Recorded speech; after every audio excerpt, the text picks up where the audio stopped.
Hello and welcome to episode 11 of Food FAQ. I'm Mariella. And I'm Eric.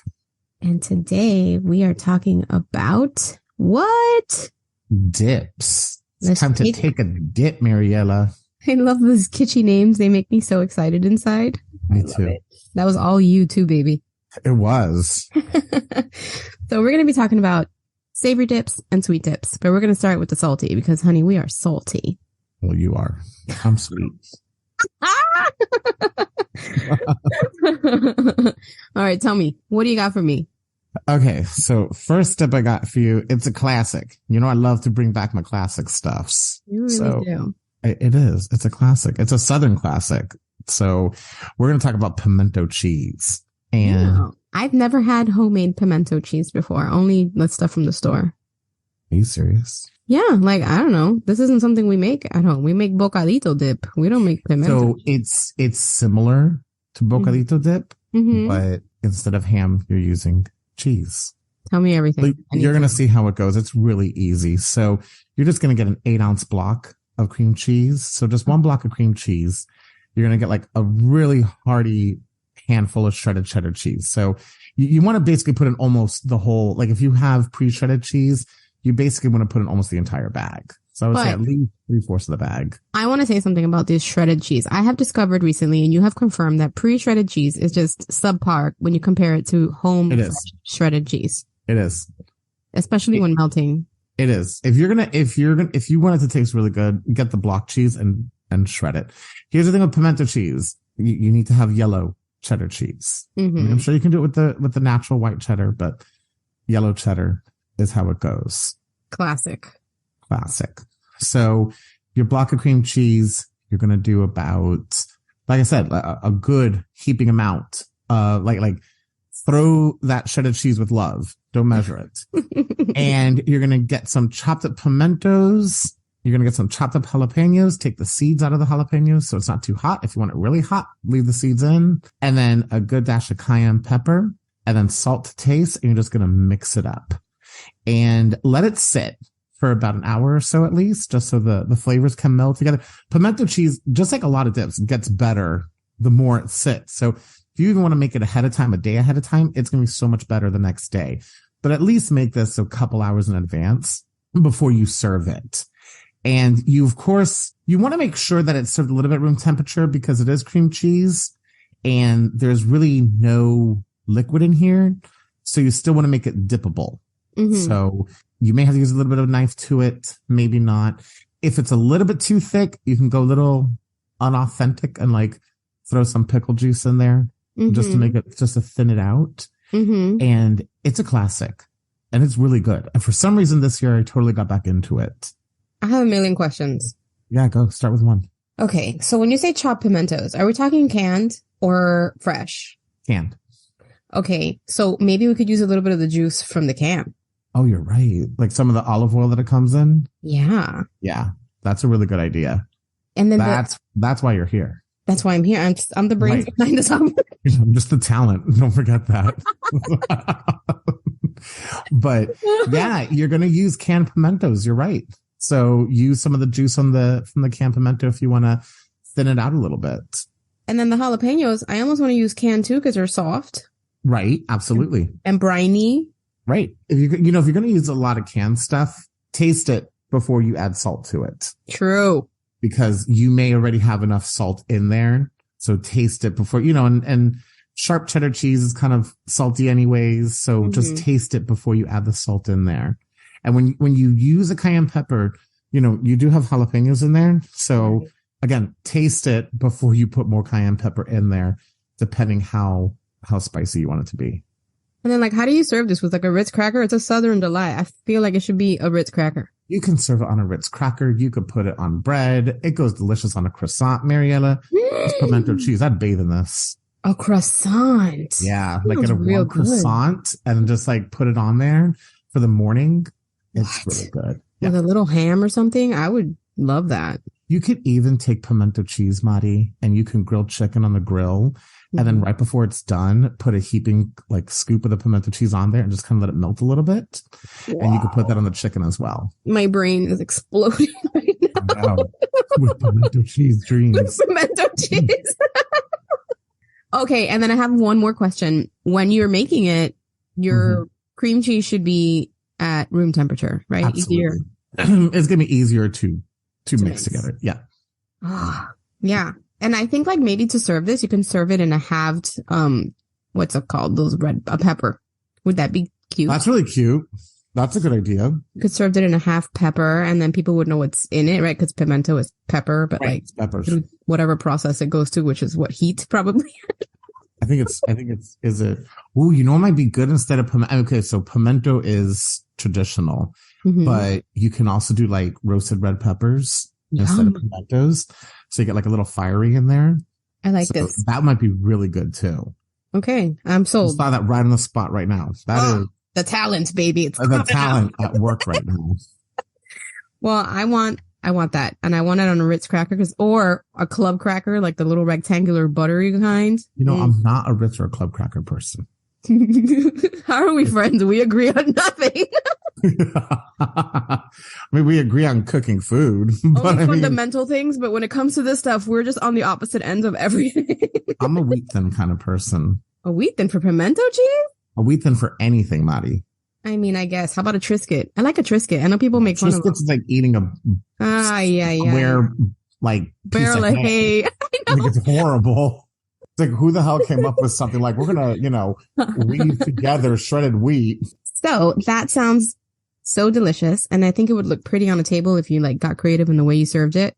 And whether you eat it with barrels of hay or with a Triscuit, or no, that is a Triscuit, or a wheat thin, which I love wheat thins too, by the way. Or a warm croissant in the morning. Oh, I forgot about that. Throw it on your chicken. It's good. This stuff is good. Yeah, it's like a condiment almost. Because it can be. Just cheese, really. That's a bunch of cheese. Okay. Anyways, that's pimento cheese. What do you got for me? Okay, mine's super easy, right? The first one I'm going to talk about is going to be just refried beans. And my kids love this, and I put it in a taco. Like, they don't like meat tacos, so I will make them refried bean tacos, and or I'll put it on nachos. This is what I do.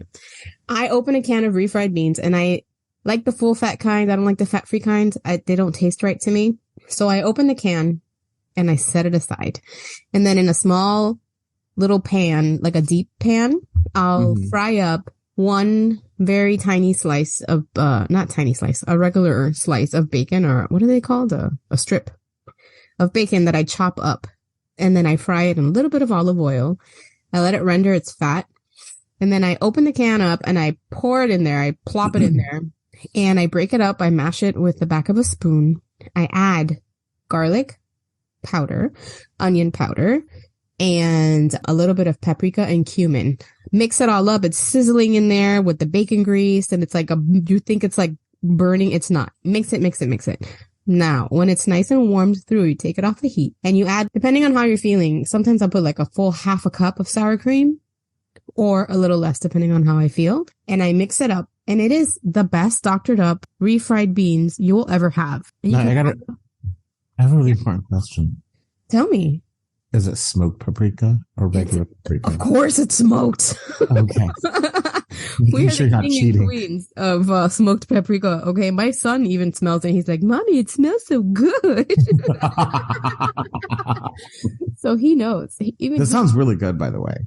It's delicious because this sounds really good. I find that the addition of the sour cream at the very end is what makes it feel and taste the most authentic. If you've had like refried beans at a Mexican place, they're always a little bit thinner than the stuff you get in a can. Right. Yeah, that's true. Right? And that's the secret. That and bacon grease. Duh. Bacon grease makes everything better. Yes. And so when you're eating it, you get little bits of crispy bacon in some bites. It's like a surprise. My kids love it. They fight over it. And yeah, it's super carnivorous and delicious. That sounds really good. Yeah. And you can put it on anything. Literally anything. And it's a meal. And it's inexpensive, which is great for families, you know? Right. So I used to make meat just for me and my husband. And then slowly I've just evolved into making 2 cans of this stuff. And then everybody eats it. It's healthy. I mean, I guess, it's bacon, but whatever. It is what it is. But it's delicious. You're like the bacon, fat, and sour cream keeps my children healthy. Yeah, I know. It's true. We never said we're dietitians. Never. So. That's not my field of expertise is not that. No, at all. All right. We're like on fire with dips. You have another dip for me. I do. So I wanted something a little, keeping along the line of cheeses. I love cheesy dips. And so I decided I wanted to do a dill pickle dip. And I just wanted to make it a little bit better than what I've had in the past. So dill pickle dip, same thing. 1 block of cream cheese. Grab 2 dill pickles out of your container. I don't buy dill pickles like in the regular pickle section. I go to the deli part of the grocery store and you pay a lot more for those pickles, but for some reason I just feel they're just better. They taste better. Yeah, they're in the clear plastic container. I feel like it just tastes better. So you take 2 pickles, you're going to chop them up really finely, and you're going to throw that into your cream cheese. You're going to take some of that pickle juice. It depends the consistency you're looking for. And I would say at least 4 tablespoons. You're going to throw that in there. I don't put any salt in it because, again, the pickles are quite salty. But I do add garlic powder, onion powder, and again, cayenne pepper. And if you really want to get it good, you can dice up some fresh dill in there and mix it up. And again, this one, you really do have to let it marinate for a little while. And this gets better. And it's simple. It's quick. It's easy. It's nice and cold. And it's just refreshing. I feel like I want to dip a ruffled chip into this. That is exactly what I dipped into it. Is it? It was just a plain ruffled chip. Yes, they sound like they go together. Yeah. I love pickled flavored things. Did you hear about, I don't know what pizza place in whatever part of the country was doing it. But anyways, they come up with a dill pickle pizza. To me, it sounds delicious. And I would totally order it. Without even trying it, I would order the large one. Damn.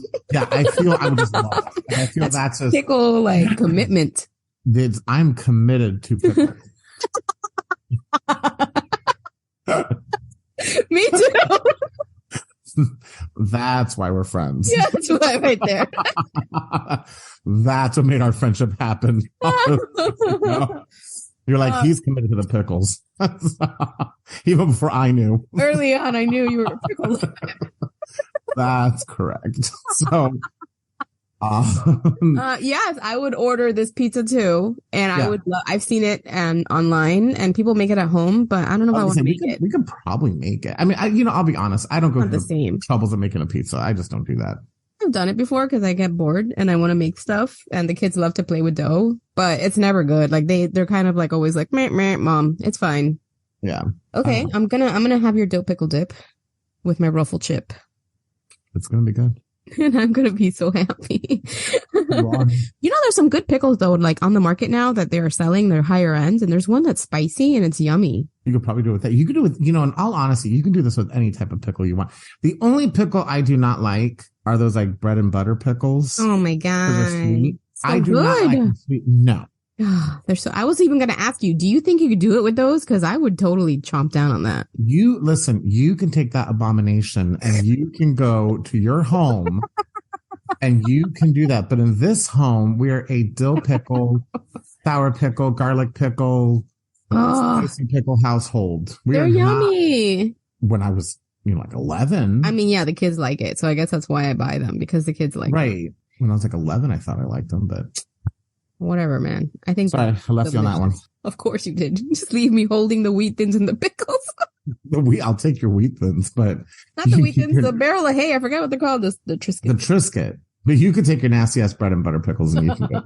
You can eat that whole container by yourself. Thanks so much. You're so kind. I am, because I'm giving you the bread and butter pickles. Okay, I'm going to talk about a dip, and I'm going to kind of two for this. Okay, they're both made with Greek yogurt. Buy thick Greek yogurt, not the runny cheap stuff. Okay, for these dips. The first thing is you're going to take the Greek yogurt and you're going to strain it. You can do this over cheesecloth. I find it to be the best way. Cheesecloth is really inexpensive. You can find it at the grocery store while you're buying the yogurt. And it's a good thing to have around because you never know when you want to strain something. Do you find? No? Just me? So that is funny because that's true. And I never have cheesecloth when I want to. I know. Or when I see a recipe I want to try. So my little thing is so the past couple of years, I've become like a dollar store fanatic. Yay. One, because I think it's because I feel wealthy when I walk in there. Because I can buy anything I want. As far as the eye can see. Exactly. Anything anybody wants, Eric will buy it for you. And so I think that's why I like it. But so when I'm at the dollar store, because I go once a week, that's really my thing now. Every Saturday, I get dressed, get my coffee, put my hoodie and sweatpants on to the dollar store. Oh, that sounds like a dream. I'm living the life, Mariella.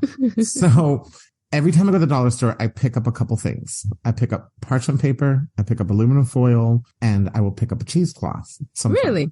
Yeah, they have them. Yeah, I'll pick it up. Now, you got to remember, when you buy the dollar store, it looks like you're getting a deal, and you are, but you're not getting a lot. So in other words, you're not getting the 45 feet of aluminum foil, but it's only me and one other person living in this apartment. So I'm not cooking for a whole family where you might have to go to a grocery store to get this stuff. But anyways, so go to the dollar stores and pick up this stuff when you're there. It's $1.25. Right. And have it just on hand. You never just have it on hand. Know when you're going to need cheesecloth. It's a surprise thing. It is. It really is. You know, and it's good to have. So this is what you do. You get a colander or a strainer, and then you put it over a bowl. You line it with your cheesecloth, and then you dump your yogurt in there. And I've left it out. I don't know if you're supposed to do that, but I've done this. I left it out overnight. To me, it tastes delicious. I know. Don't look at me with this face. He's looking at me at this, like, you're going to give yourself Ebola face. Or right? everybody else, like, boxes of them. You can just put it in the refrigerator. It will also work. I don't know why I've done that. I don't have any, I think I might have read it somewhere, but don't listen to me. Just go ahead and put it in the fridge. I think yogurt's made at a warm temperature anyways, so. But you're right. I don't want to give you dysentery. Just go ahead and put it in the refrigerator, cover it with some plastic wrap. And then when you wake up in the morning, you're going to have like a thick, delicious, it's a dip. It's almost like hummus, but thicker and creamier.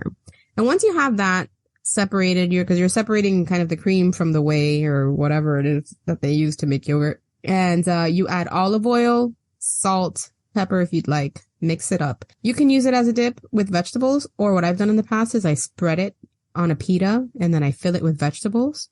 It is so good. That does sound good. Good. Or conversely, you can take your Greek yogurt. You can chop up some cucumbers finely, or you can grate them, which I think is a better method. Take the water out of it, put them into the Greek yogurt, salt, lemon juice, olive oil. You can add fresh herbs like dill, parsley, if you want. Mix it all up. Oh, garlic. Don't forget, grate garlic. You need to have a tiny little grater or something to make the garlic little, because dips don't do well when you put big chunks of garlic in it. It's too sharp. Start with like half a clove if you're not sure, because it can make things a little bit spicy and it doesn't taste good when the garlic. You don't want a chunk of garlic. You don't want to bite into a chunk of garlic. I love garlic, but you don't want to bite into like a chunk of it. Raw garlic needs to be handled with a gentle hand, and you need to make sure that whoever you're feeding it to really enjoys garlic, because it's going to be pronounced when it's raw. Right. Mix it all in, and tzatziki does best when you let it sit for at least a couple hours. And then you can you can eat that with vegetables or chips or whatever. Tzatziki is kind of it's a workhorse. It can go on anything. It can go on chicken. It can go on steak. You can literally anything and everything you want. You can put tzatziki on. And I think it's worth making. There's some really great varieties on the market, but there's something fresher about it when you make it at home. I agree. I use Greek yogurt as a substitute for sour cream. Me too. And nobody notices in my house. No one notices the difference. Because it's very similar. Yeah. How did we live without Greek yogurt? Do you remember a time when we did not have, this wasn't always a thing? This was not always popular. Maybe to the Greeks. I mean, hopefully. But growing up, the Greek yogurt was not really a thing. Right? I feel you had to go to, like a Whole Foods to get Greek yogurt or things like that. Yeah, it was not like, now it's. That's not something that we purchase. Now Greek yogurt in the past 10 years is everywhere. And I prefer Greek yogurt so much more over regular yogurt, whether it's flavored, whether it's plain. I prefer Greek yogurt so much more. Yeah, because runny yogurt is now gross in comparison. It's pretty disgusting. And then, Keeter, like I shared with you, I also made a whipped brie that I've been seeing online every place. It looked good. It looks good. I just want to tell you that it is worthy of making, but it still tastes like brie. Right? It doesn't reconfigure its flavor in any possible way I thought it would. It doesn't. I recommend that you take the rind off when it's cold and let it sit out for a little bit, maybe 20 minutes, so it gets a little bit softer, and then whip the bejesus out of it for 10 minutes in your mixer or with a handheld. It might take a little more time. And then you spread it over a plate, and you can put...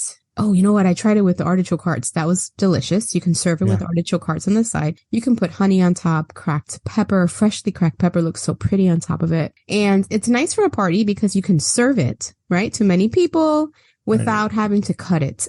And I feel it's worth doing if you're going to make it's for a party and you don't have the cheese pressure of like, I'm putting out one cheese, so I have to buy 3 cheeses. Right. So it eliminates cheese pressure and it creates a nice little something cute you can put on a table. So yeah, TikTok made me do it.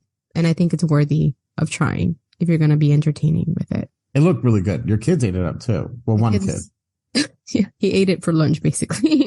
Yeah, no, it looked really good. But now you're going to take us down somewhere real sweet, baby. I am. I wish people could see our facial expressions. I know, right? Soon. Soon, yes. So this dip is a Food FAQ podcast exclusive. This happened. Okay.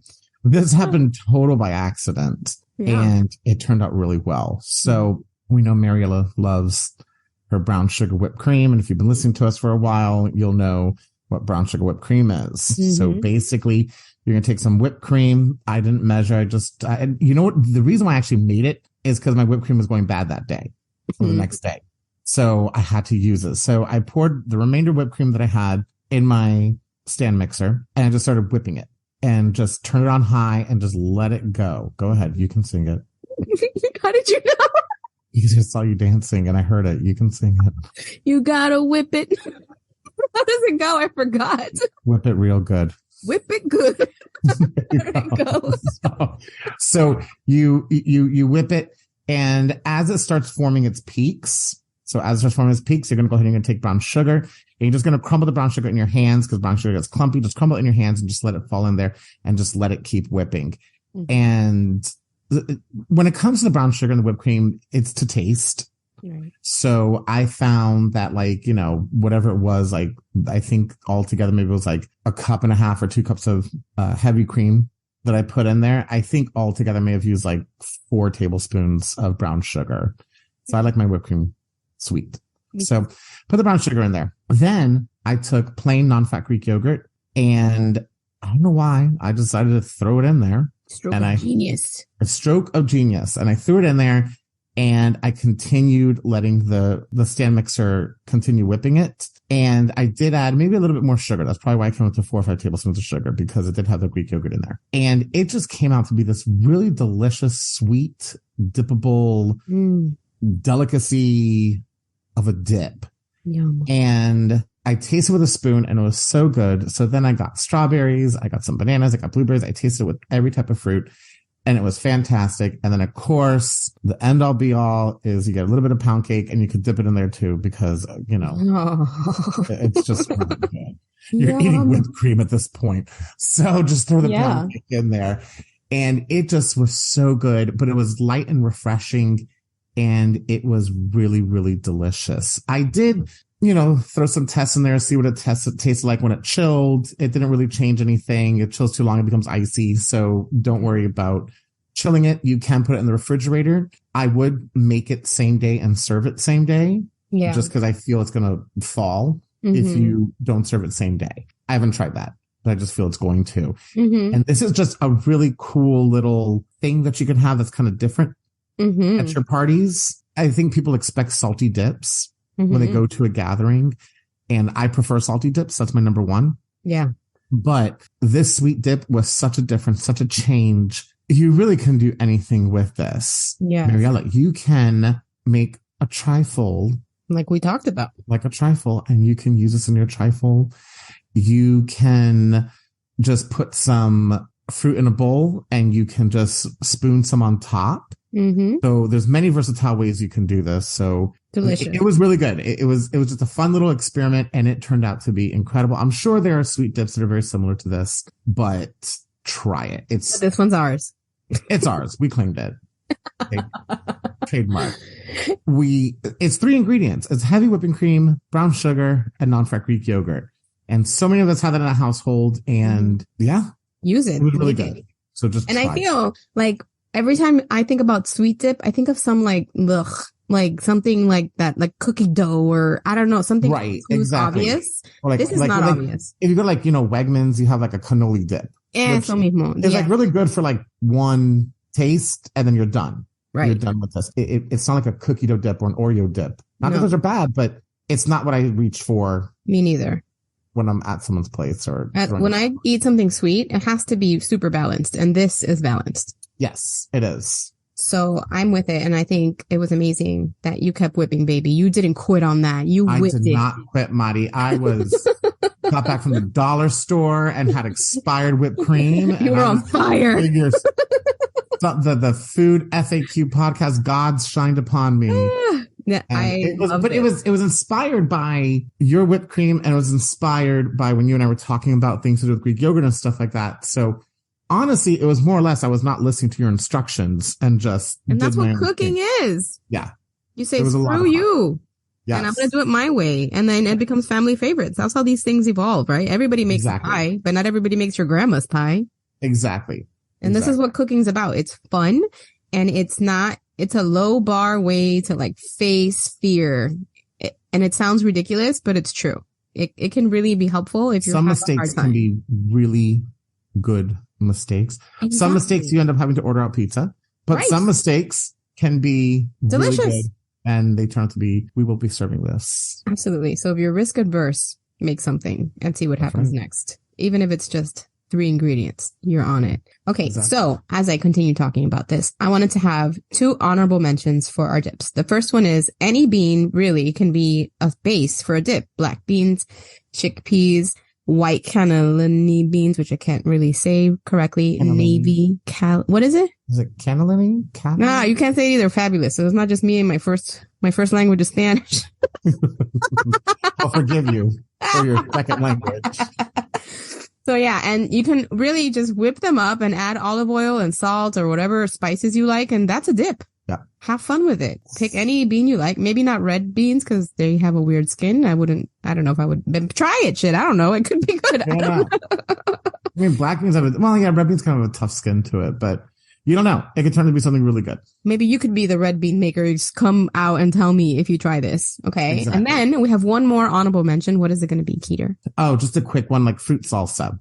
So just think of a fruit salad, but you're just going to chop everything up very finely. So, kiwis, apples, raspberries, strawberries, anything you want, and throw in a heaping tablespoon of any preserve, any flavor that you like mixed together. If you don't want to use a preserve, you probably should actually use a preserve because it then becomes more like a salsa.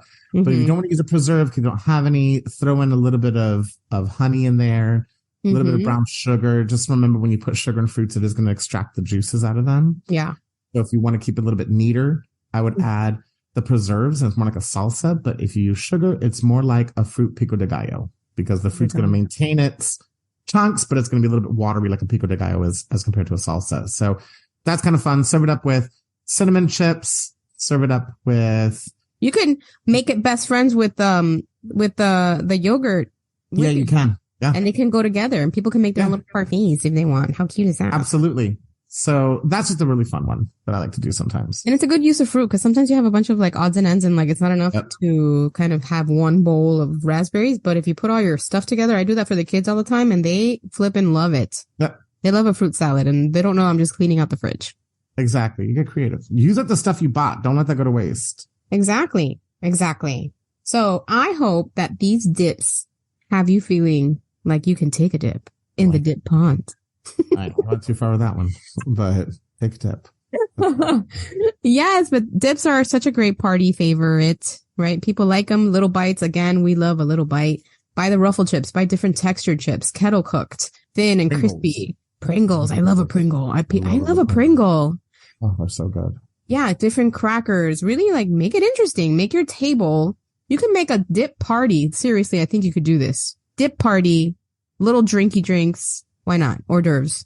Always remember, if you do a dip party, do it later at night. Yeah, because you're not feeding these people, okay? You're just giving them a little something. A little abuse moosh. What is it? A booze. Not a booze. Amuse boosh. We're not abusing. We're amusing. A nosh. A nosh. Anyway, don't forget to follow us on your favorite podcast carrier. Usually we do Apple, but there's so many. You guys listen to us really on iHeartRadio the most. Did you know that, Keeter? That's pretty awesome. I know. And we have a new freebie. You can click the link in our show notes so you can get our Build Your Kitchen checklist that tells you everything you need in every part of your kitchen to start growing your repertoire of amazing recipes. Like that. And what else do we have? Leave us a message. I don't know. Call us. We like to talk to people. Call us. Anything. You know? So many exciting things are getting ready to come up. So we're about to explode this world of food FAQ podcast love. Because we love pickles. We do. All right, you guys. We'll catch up with you next time. Have a great week. Bye-bye.